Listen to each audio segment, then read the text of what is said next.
กัมพูชาเป็นประเทศที่หลายคนมองว่าเป็นเพียงประเทศเพื่อนบ้านที่กำลังพัฒนาแต่คุณรู้หรือไม่ว่าเบื้องหลังประเทศแห่งนี้ยังมีเรื่องราวอีกมากมายที่คนไทยส่วนใหญ่ไม่เคยเห็นไม่ว่าจะเป็นเรื่องราวของผู้คนที่พวกเขาหาเงินกันยังไงในวันที่ค่าแรงยังไม่สูงทำไมคนจำนวนไม่น้อยต้องเดินทางออกไปทำงานต่างประเทศและเพราะอะไรกัมพูชาจึงเคยถูกพูดถึงในฐานะหนึ่งในพื้นที่ที่มีปัญหาด้านการค้ามนุษย์และการหลอกลวงเกิดขึ้นอยู่เรื่อยๆซึ่งในคลิปวิดีโอนี้ผมจะพาทุกคนไปสำรวจทุกแง่มุมของชีวิตผู้คนในกัมพูชาตั้งแต่การใช้ชีวิตการทำมาหากินไปจนถึงด้านมืดที่หลายคนไม่เคยรับรู้โดยชีวิตของคนกัมพูชามันจะเป็นยังไงเดี๋ยวเราไปรับชมพร้อมกันในวิดีโอนี้ได้เลย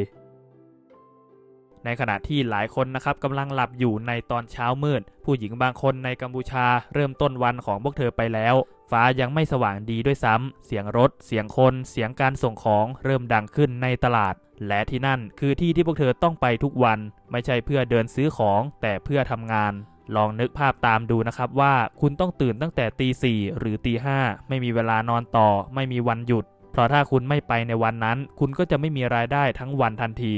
งานของพวกเธอนั้นนะครับไม่ใช่งานที่เลือกได้แต่มันคืองานที่เหลือให้ทำบางคนนะครับต้องยืนขายของทั้งวันบางคนต้องแบกของหนักซึ่งหนักมากๆไม่ว่าจะเป็นผักผลไม้เนื้อสัตว์หรือของสดต่างๆที่ต้องยกขึ้นยกลงซ้ำแล้วซ้ำอีกอากาศก็ร้อนเหงื่อไหลเสื้อผ้าเปียกตั้งแต่ยังไม่ถึงเที่ยงแต่พวกเธอก็ยังต้องทำต่อไม่มีแอร์ไม่มีที่นั่งสบายๆไม่มีใครมาบอกว่าพักผ่อนได้เพราะทุกวินาทีที่หยุดทำงานมันอาจจะหมายถึงรายได้ที่หายไปและถึงแม้ว่าจะทำงานหนักขนาดนั้นสิ่งที่หลายคนนะครับอาจจะคิดไม่ถึงก็คือเงินที่ได้นั้นมันไม่ได้มากพออย่างที่ควรจะเป็นบางคนทำงานตั้งแต่เช้าจนค่ำแต่ได้เงินเพียงเล็กน้อยเท่านั้นเพียงพอที่จะซื้อข้าวได้พอใช้ในวันนั้นแต่ไม่พอใช้สำหรับวันพรุ่งนี้และก็แทบจะไม่เหลือเก็บเลยด้วยซ้ำและถ้าวันไหนนะครับป่วยขึ้นมาหรือไม่มีแรงทำงานนั่นก็แปลว่ารายได้ของวันนั้นเท่ากับศูนย์พวกเขาไม่มีเงินสำรองไม่มีอะไรช่วยพยุงมีแค่ต้องออกไปทำงานอีกในวันถัดไปบางคนมีครอบครัวมีลูกที่ต้องดูแลมีพ่อแม่แล้วเงินที่ได้ก็ไม่ได้ใช้แค่กับตัวเองแต่ต้องแบ่งให้คนอื่นด้วยและลองคิดดูนะครับว่าเงินก็น้อยอยู่แล้วยังต้องแบ่งให้คนอื่นไปใช้อีกชีวิตนี้มันจะเหลืออะไรบ้างสิ่งที่น่าคิดก็คือพวกเธอนะครับไม่ได้ขี้เกียจแต่ตรงกันข้ามพวกเธอทำงานหนักมากและขยันทำงานหนักกว่าคนจำนวนมากด้วยซ้ำแต่ทำไมชีวิตถึงยังไม่ดีขึ้นเลยคำตอบมันอาจจะไม่ใช่เรื่องของความพยายามแต่มันคือโอกาสที่บางคนมีแต่บางคนไม่มีงานที่หนักที่สุดกลับกลายเป็นงานที่ได้เงินน้อยที่สุดและคนที่ทำงานหนักที่สุดนี้นะครับกลับเป็นคนที่แทบไม่มีทางเลือกเลยนี่คือสิ่งที่เกิดขึ้นจริงในชีวิตของผู้หญิงหลายคนในกัมพูชาและมันก็ไม่ได้เกิดขึ้นแค่ในวันเดียวเท่านั้นแต่มันคือชีวิตที่ต้องเจอซ้ำแล้วซ้ำเล่าในทุกวันและลองถามตัวเองดูนะครับว่าถ้าคุณต้องใช้ชีวิตแบบนี้ต้องตื่นเช้ามืดต้องทำงานทั้งวันเหนื่อยแทบขาดใจแต่เงินที่ได้นั้นยังไม่พอใช้เลยคุณจะยังทนทำต่อไหมหรือคุณจะพยายามหาทางอื่นแต่ที่นี่อาจจะไม่มีทางอื่นให้คุณได้เลือกเลยด้วยซ้ำตั้งแต่แรกงานที่ไม่อยากทำแต่ก็ต้องทำสำหรับผู้หญิงบางคนในกัมพูชานะครับแค่ทำงานหนักมันอาจจะยังไม่พอเพราะงานที่มีอยู่นั้นบางครั้งไม่ได้เลือกได้เลยว่าอยากจะทำหรือไม่อยากทำลองนึกภาพดูนะครับถ้าคุณอยู่ในสถานการณ์ที่ต้องหาเงินให้ได้ในวันนี้ไม่ใช่พรุ่งนี้ไม่ใช่อาทิตย์หน้าแต่คือวันนี้ต้องหาให้ได้และงานที่เข้ามานั้นมันอาจจะไม่ใช่งานที่คุณอยากจะทำเลยบางงานมันหนักเกินไปบางงานมันเสี่ยงบางงานมันกดดันแต่คำถามคือถ้าคุณไม่ทำแล้วคุณจะเอาเงินมาจากไหนนี่แหละครับคือจุดที่หลายคนต้องยอมทำผู้หญิงบางคนในกัมพูชาต้องรับงานที่ใช้แรงมากทำงานยาวนานหลายชั่วโมงและแทบไม่ได้พักผ่อนเลยหรือบางคนนะครับต้องเข้าไปทำงานในสภาพแวดล้อมที่ไม่ปลอดภัยไม่ว่าจะเป็นแสงน้อยคนแปลกหน้าเยอะหรือสถานที่ที่พวกเธอเองนั้นนะครับก็ไม่มั่นใจแต่ถึงจะรู้สึกไม่โอเคเท่าไหร่พวกเธอก็ยังต้องเข้าไปทำเพราะมันคือหน้าที่และมันได้เงินลองคิดดูนะครับว่าถ้าคุณต้องเลือกระหว่างความสบายใจกับการมีเงินใช้คุณจะเลือกอะไรสำหรับหลายคนแล้วนะครับคำตอบมันก็ถูกเลือกไปแล้วและมันไม่ใช่เพราะว่าพวกเธออยากจะเลือกแบบนั้นแต่เป็นเพราะพวกเธอไม่ได้มีตัวเลือกอื่นบางครั้งงานที่ทำมันไม่ใช่แค่เรื่องของความเหนื่อยแต่มันคือความกดดันความกลัวและความไม่แน่นอนไม่รู้ว่าวันนี้จะเจออะไรไม่รู้ว่าจะปลอดภัยไหมไม่รู้ว่าจะได้เงินตามที่คิดหรือเปล่าแต่พวกเขาก็ยังต้องไปทำเพราะถ้าไม่ไปก็ไม่มีอะไรเลย และสิ่งที่หลายคนอาจจะไม่เคยคิดคือการต้องทำงานที่ตัวเองไม่อยากทำในทุกวันมันไม่ได้แค่เหนื่อยร่างกายแต่มันยังเหนื่อยใจด้วยมันคือการฝึกฝนตัวเองซ้ำแล้วซ้ำอีกและเมื่อมันเกิดขึ้นในทุกวันความรู้สึกบางอย่างมันค่อยๆหายไปไม่ว่าจะเป็นความรู้สึกกลัวความรู้สึกไม่โอเคมันเริ่มกลายเป็นเรื่องปกติและนั่นแหละครับคือสิ่งที่น่ากลัวที่สุดไม่ใช่เพราะงานมันแย่แค่ไหนแต่เพราะคนเริ่มชินกับมันนี่นะครับคือความจริงอีกด้านหนึ่งที่ผู้หญิงบางคนในกัมพูชาต้องเผชิญไม่ใช่เพราะพวกเธอเลือกเองแต่เพราะชีวิตบังคับให้เธอต้องเลือกแบบนั้นแล้วคุณล่ะครับถ้าวันหนึ่งคุณต้องอยู่ในสถานการณ์แบบนี้ต้องทำงานที่คุณไม่อยากทำอยู่ในที่ที่คุณไม่สบายใจแต่แลกกับการมีเงินใช้คุณจะยังยืนยันที่จะปฏิเสธมันได้ไหมหรือสุดท้ายแล้วคุณก็จะเลือกเหมือนกับพวกเธอและสำหรับผู้หญิงบางคนในกัมพูชาชีวิตก็ไม่ได้มีแค่คำว่าเหนื่อยหรือไม่อยากทำอีกต่อไปแต่มันไปไกลมากกว่านั้นมันคือสิ่งที่พวกเธอต้องแลกเพื่อให้ยังมีชีวิตอยู่ต่อไปในแต่ละวันลองคิดดูนะครับถ้าเกิดวันหนึ่งคุณไม่มีอะไรเหลือเลยไม่มีเงินไม่มีงานที่มั่นคงไม่มีใครช่วยและคุณต้องหาทางเอาตัวรอดคำถามคือคุณจะยอมเสียอะไรเพื่อแลกกับการอยู่รอดสำหรับบางคนแล้วนะครับสิ่งที่ต้องแลกอาจจะไม่ใช่แค่ร่างกายแต่มันคือเวลาทั้งชีวิตพวกเขาทำงานตั้งแต่เช้ามืดจนถึงดึกไม่มีวันหยุดไม่มีเวลาพักชีวิตมีแค่ตื่นทำงานนอนแล้วก็วนซ้ำบางคนแทบไม่มีเวลาให้ตัวเองเลยไม่มีเวลาให้ครอบครัวไม่มีแม้แต่เวลาจะคิดว่าตัวเองอยากจะทำอะไรเพราะทุกอย่างมันถูกแทนที่ด้วยคำว่าต้องอยู่รอดแต่สำหรับบางคนแล้วนะครับสิ่งที่ต้องแลกมันอาจจะมากกว่านั้นอีกมันคือความรู้สึกความที่ต้องฝืนตัวเองการต้องยิ้มทั้งที่ไม่ได้อยากจะยิ้มการต้องพูดทั้งที่ไม่ได้อยากพูดและต้องแสดงออกเพื่อให้คนอื่นพอใจทั้งหมดนี้ก็เพื่อให้มีรายได้ในวันนั้นและลองนึกภาพตามนะครับว่าในทุกวันคุณต้องตื่นมาแล้วใส่หน้ากากบางอย่างไม่ใช่เพราะอยากจะเป็นแบบนั้นแต่เพราะมันทำให้คุณต้องอยู่รอดทำไปนานๆเข้าคุณอาจจะเริ่มแยกไม่ออกแล้วว่าอันไหนคือตัวคุณจริงๆและอันไหนคือสิ่งที่คุณต้องเป็นนี่นะครับคือสิ่งที่คนข้างนอกแทบไม่มีวันได้เห็นพวกเขานั้นอาจจะเห็นแค่ภาพภายนอกเห็นแค่รอยยิ้มเห็นแค่การทำงานแต่ไม่เคยรู้เลยว่าเบื้องหลังของมันต้องแลกมาด้วยอะไรบ้างในบางครั้งสิ่งที่ต้องแลกอาจจะเป็นความปลอดภัยการต้องอยู่ในที่ที่ไม่คุ้นเคยการต้องเจอคนที่ไม่รู้จักการต้องทำงานในสถานการณ์ที่ควบคุมไม่ได้ทุกอย่างมันมีความเสี่ยงแต่ก็ยังต้องไปทำเพราะคำเดิมนะครับก็คือไม่มีทางเลือกและสิ่งที่หนักที่สุดอาจจะไม่ใช่สิ่งที่ต้องทำแต่คือความรู้สึกที่เราต้องยอมรับมันการยอมรับว่าชีวิตมันเป็นแบบนี้การยอมรับว่าพรุ่งนี้ต้องทำแบบเดิมและอาจจะต้องทำแบบนี้ไปอีกนานคุณลองจินตนาการดูนะครับว่าถ้าคุณต้องใช้ชีวิตแบบนี้ต้องแลกเวลาแลกความรู้สึกแลกความปลอดภัยเพื่อให้ตัวเองได้มีเงินใช้ในแต่ละวันคุณจะยังมองมันเหมือนเดิมไหมหรือคุณอาจจะเริ่มเข้าใจแล้วว่าบางครั้งสิ่งที่คนอื่นทำมันไม่ใช่เพราะเขาอยากจะทำแต่เพราะว่าพวกเขาไม่มีทางเลือกอื่นเลยและนี่นะครับก็คืออีกด้านหนึ่งของชีวิตในกัมพูชาที่หลายคนอาจจะไม่เคยเห็นแต่สำหรับบางคนแล้วมันคือความจริงที่ต้องเจอในทุกวันแม้ว่าชาวกัมพูชาส่วนใหญ่จะประกอบอาชีพสุจริตและพยายามเลี้ยงครอบครัวอย่างเต็มที่แต่เมื่อความยากจนและโอกาสในชีวิตมีจำกัดก็ทำให้บางคนนะครับตกเป็นเป้าหมายของขบวนการแสวงหาประโยชน์จากมนุษย์ซึ่งหนึ่งในนั้นคือปัญหาที่ถูกพูดถึงมาอย่างยาวนานนั่นก็คือการค้ามนุษย์โดยเฉพาะกรณีของหญิงสาวที่ถูกหลอกลวงด้วยข้อเสนอเรื่องงานหรือการแต่งงานก่อนจะถูกบังคับให้ใช้ชีวิตในแบบที่พวกเธอไม่เคยเลือกและนี่นะครับก็คือเรื่องราวที่ผมจะพาทุกคนไปดูต่อจากนี้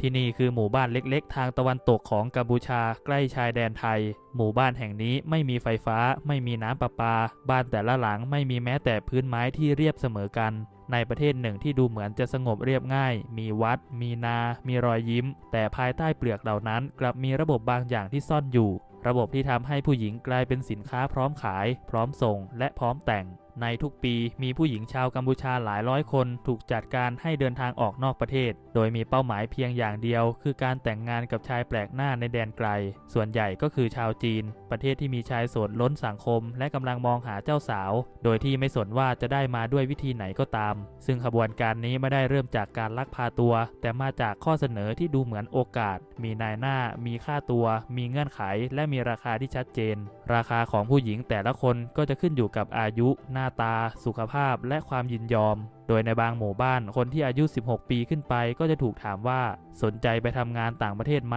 ซึ่งในความเป็นจริงแล้วคำว่าทำงานคือการแต่งงานที่เธอไม่มีสิทธิ์เลือกปฏิเสธค่าตัวเฉลี่ยของเจ้าสาวชาวกัมพูชาที่ไปจีนก็จะอยู่ที่ 3,000 ถึง 10,000 ดอลลาร์ต่อคนหรือประมาณ 100,000 ถึง 300,000 บาทต่อคนขึ้นอยู่กับอายุและความสวยงามหญิงสาวที่นี่คือสินค้าที่มีราคาและราคานั้นไม่ได้จบแค่เงินที่ครอบครัวได้รับแต่มันต่อเนื่องไปยังขั้นตอนการส่งออกการปลอมเอกสารการเดินทางข้ามแดนโดยผิดกฎหมายและในบางครั้งก็คือการสูญหายไปตลอดกาลของหญิงสาวหลายครอบครัวไม่ได้อยากขายลูกสาวแต่ความจนทำให้พวกเขาคิดว่าแค่ไปแต่งงานกับคนจีนไม่ได้ร้ายแรงอะไรโดยไม่รู้เลยว่าในบางกรณีลูกสาวที่พวกเขาส่งไปจะถูกกักขังข่มขู่และบังคับมีเพศสัมพันธ์ซ้ำแล้วซ้ำเล่าภายใต้สถานะที่เรียกว่าเมียถูกกฎหมายเมื่อเธอไปถึงปลายทางเธอจะถูกส่งมอบให้กับชายคนหนึ่งโดยที่ไม่เคยรู้ชื่อไม่มีเบอร์โทรศัพท์ไม่มีพาสปอร์ตไม่มีแม้แต่สิทธิ์ที่จะออกจากบ้านเพราะว่าเธอไม่ได้เป็นคนรักแต่เป็นของที่ซื้อมาแม้จะมีรายงานการหลอกลวงจำนวนมากแต่เรื่องราวเหล่านี้กลับไม่เคยถูกพูดถึงรัฐบาลทั้งสองประเทศรับรู้แต่ก็ไม่สามารถควบคุมได้ทั้งหมดเพราะมันเกิดขึ้นอย่างลับๆใต้เงาของธุรกิจที่ทำกำไรอย่างเงียบๆตลาดเจ้าสาวในกัมพูชาอาจจะไม่ใช่ตลาดที่คนมายืนเลือกซื้อกันกลางแจ้งแต่ระบบที่เปลี่ยนผู้หญิงเป็นสินค้ายังทำงานแบบไม่หยุดพักผู้หญิงเหล่านี้ไม่ได้เป็นเหยื่อของคนเลวแต่เป็นเหยื่อของระบบที่เห็นชีวิตมนุษย์เป็นแค่ตัวเลขในบัญชีคำถามคือเราจะยอมรับเรื่องนี้ว่าเป็นปัญหาส่วนตัวหรือยอมรับความจริงว่านี่คือการค้ามนุษย์ในรูปแบบใหม่ที่สังคมทั้งโลกต้องยอมรับผิดชอบ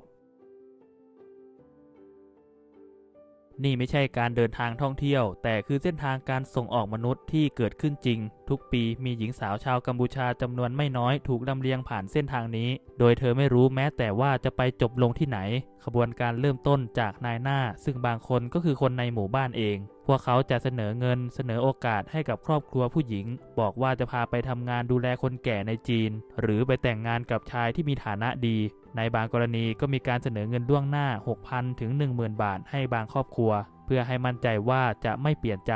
ซึ่งการตกลงในครั้งนี้ไม่มีเอกสารไม่มีสัญญามีแค่คำพูดแต่สำหรับครอบครัวที่หิวข้าวเงินก้อนเล็กๆก็เพียงพอที่จะเปลี่ยนชะตาทั้งบ้านเมื่อหญิงสาวตอบตกลงนายหน้าก็จะพาเธอไปยังชายแดนฝั่งปอยเปตจากที่นั่นบางคนก็ถูกส่งต่อมายังฝั่งไทยผ่านเส้นทางผิดกฎหมายหรือบางรายก็จะถูกจัดหาหนังสือเดินทางปลอมและวีซ่าเพื่อไปเมืองจีนแม้ว่าจะมีด่านตรวจคนเข้าเมืองแต่เส้นทางนี้ถูกใช้มานานนับ10 ปีแล้วขบวนการรู้ว่าใครต้องจ่ายเท่าไหร่ใครต้องหลบและใครต้องเงียบเมื่อถึงเมืองจีนหญิงสาวก็จะถูกส่งต่อให้กับอีกกลุ่มหนึ่งซึ่งเป็นนายหน้าชาวจีนที่รออยู่แล้วพร้อมกับโปรไฟล์ของชายผู้ซื้อไม่มีพิธีไม่มีการเลือกผู้หญิงจะถูกพาไปส่งตรงถึงหน้าบ้านของชายคนนั้นในทันทีตั้งแต่วินาทีที่เท้าแตะบนแผ่นดินจีนเธอจะไม่สามารถเดินทางได้ด้วยตัวเองอีกต่อไปเพราะเธอไม่มีพาสปอร์ตไม่มีมือถือไม่มีแม้แต่ภาษาที่จะใช้ขอความช่วยเหลือชีวิตของเธอคือการแต่งงานโดยไร้การยินยอมการมีเพศสัมพันธ์ที่ไม่สามารถปฏิเสธได้การถูกบังคับให้มีลูกเพื่อแลกกับการได้กินข้าวหรือถูกปล่อยตัวซึ่งบางคนก็สามารถหนีออกมาได้แต่หลายคนก็ถูกขังอยู่ในบ้านจนหมดอิสรภาพทั้งชีวิตโดยในปี 2023 มีผู้หญิงชาวกัมพูชา 251 คนถูกช่วยเหลือจากการแต่งงานบังคับในประเทศจีนแต่มีผู้หญิงอีกนับพันคนที่ยังไม่สามารถหนีออกมาได้ผู้หญิงเหล่านี้นะครับไม่ได้ถูกลักพาตัวในความมืดแต่ถูกล่อลวงกลางแดดด้วยรอยยิ้มและคำสัญญาที่ว่างเปล่าจากหมู่บ้านที่ไม่มีแม้แต่น้ำสะอาดพวกเธอเดินทางไกลข้ามพรมแดนเพื่อไปอยู่ในบ้านที่ไม่มีประตูให้พวกเธอออกนี่ไม่ใช่การแต่งงานแต่มันคือการค้ามนุษย์ที่เปลี่ยนความฝันให้กลายเป็นกับดักโดยข่าวแบบนี้มักจะปรากฏขึ้นทุกปีตำรวจบุกทลายขบวนการค้ามนุษย์หญิงสาวถูกช่วยเหลือจากการแต่งงานบังคับแต่ไม่กี่สัปดาห์ถัดมาทุกอย่างก็เงียบหายไปรัฐบาลกัมพูชารู้ว่าปัญหานี้มีอยู่แล้วแต่นโยบายที่ใช้หยุดมันกลับไม่สามารถเข้าถึงพื้นที่จริงได้ไม่มีหน่วยงานถาวรที่เฝ้าระวังหมู่บ้านเสี่ยงไม่มีระบบติดตามผู้หญิงที่หายออกนอกประเทศในขณะที่ชายแดนมีทหารมีด่านตรวจแต่นายหน้ากลับยังสามารถเดินเข้าออกหมู่บ้านเหมือนพวกเขาเป็นเพื่อนบ้านคนหนึ่งเท่านั้นทางฝั่งจีนสถานการณ์ก็ไม่ต่างกันจำนวนชายโสดที่แต่งงานไปได้มีมากกว่า30 ล้านคนรัฐบาลจีนรู้ว่านี่คือวิกฤตประชากรแต่แทนที่จะป้องกันพวกเขากลับเพิกเฉยต่อการแต่งงานที่เกิดขึ้นจากการค้ามนุษย์ มีเพียง 0.3% ของการแต่งงานระหว่างชายจีนกับหญิงต่างชาติในจีนที่ถูกตรวจสอบที่มา อีก 99.7% ไม่เคยถูกตรวจสอบเลยสื่อจีนบางส่วนก็หลีกเลี่ยงไม่รายงานข่าวหญิงกัมพูชาเพราะกระทบภาพลักษณ์ของประเทศบางคนบอกว่านี่คือผลลัพธ์ที่ยอมรับได้เพื่อให้ชายในชนบทจีนมีเมียแม้จะต้องใช้วิธีที่ไร้ศีลธรรมที่สุดก็ตามองค์กรสิทธิมนุษยชนทำรายงานส่งเสียงเตือนสังคมแต่เสียงเหล่านั้นกลับเบาเกินกว่าที่จะเปลี่ยนแปลงอะไรได้จริงในระบบที่ผู้หญิงกลายเป็นเครื่องมือทางเศรษฐกิจและไม่มีใครรับผิดชอบชีวิตของพวกเธอความเงียบกลายเป็นสิ่งที่อันตรายที่สุดในหลายประเทศการแต่งงานคือพิธีศักดิ์สิทธิ์แต่ในบางหมู่บ้านมันคือข้อตกลงที่ปิดผนึกด้วยเงินก้อนหนึ่งเรากำลังอยู่ในโลกที่ผู้หญิงบางคนมีค่าเท่ากับเงินหมื่นและคำว่าชีวิตของเธอถูกเปลี่ยนด้วยลายเซ็นปลอมบนหน้าหนังสือเดินทางไม่มีเพลงไม่มีแหวนไม่มีคำว่ารักมีเพียงหน้าที่ที่เธอไม่เคยสมัครใจและพันธะที่ไม่มีวันหลุดพ้นหลายคนอาจจะมองผู้หญิงเหล่านี้ว่าเป็นแค่เมียต่างชาติแต่จริงๆแล้วเธอไม่ต่างอะไรกับเหยื่อที่ไม่มีใครช่วยเพราะเธอถูกล่ามไว้ด้วยความยากจนถูกล่อลวงด้วยคำโกหกและถูกบังคับให้ยอมจำนนด้วยความเงียบของโลกทั้งใบบางคนเรียกพวกเธอว่าภรรยาชาวจีนแต่ในความเป็นจริงแล้วเธอคือเด็กสาวที่ไม่เคยมีโอกาสได้เป็นผู้หญิงธรรมดาคนหนึ่งด้วยซ้ำเธอไม่ได้เลือกที่จะเป็นเจ้าสาวแต่แค่พยายามช่วยที่บ้านหาเงินเธอไม่ได้อยากจะเดินทางไปไกลแต่เธอเชื่อว่าความลำบากจะจบลงตรงสนามบินปลายทางแต่เมื่อไปถึงแล้วเธอกลับพบว่าตัวเองอยู่ในบ้านหลังหนึ่งที่ประตูถูกล็อกเอาไว้จากด้านนอกในเมืองที่ไม่มีใครพูดภาษากัมพูชาในชีวิตที่ไม่มีใครฟังเสียงของเธอเลยแม้แต่คนเดียวและวันเวลาที่ผ่านไปเธอก็เริ่มชินกับความเงียบชินกับคำสั่งชินกับการไม่มีสิทธิ์เพราะไม่รู้ว่าจะร้องไห้หรือเงียบขบวนการค้ามนุษย์ไม่ได้มีแค่พวกเลวในเงามืดเท่านั้นแต่มันเติบโตได้เพราะพวกที่นิ่งเฉยเพราะพวกที่รู้แต่ไม่พูดเห็นแต่ไม่ช่วยและเลือกที่จะใช้คำว่ามันเป็นเรื่องของเขาแล้วในเมื่อทุกคนโยนความรับผิดชอบออกไปให้พ้นตัวใครกันที่เหลืออยู่รัฐไม่พูดสังคมไม่รู้และโลกก็ไม่ฟังผู้หญิงเหล่านี้จึงต้องกลายเป็นคนที่ไม่มีบ้านไม่มีภาษา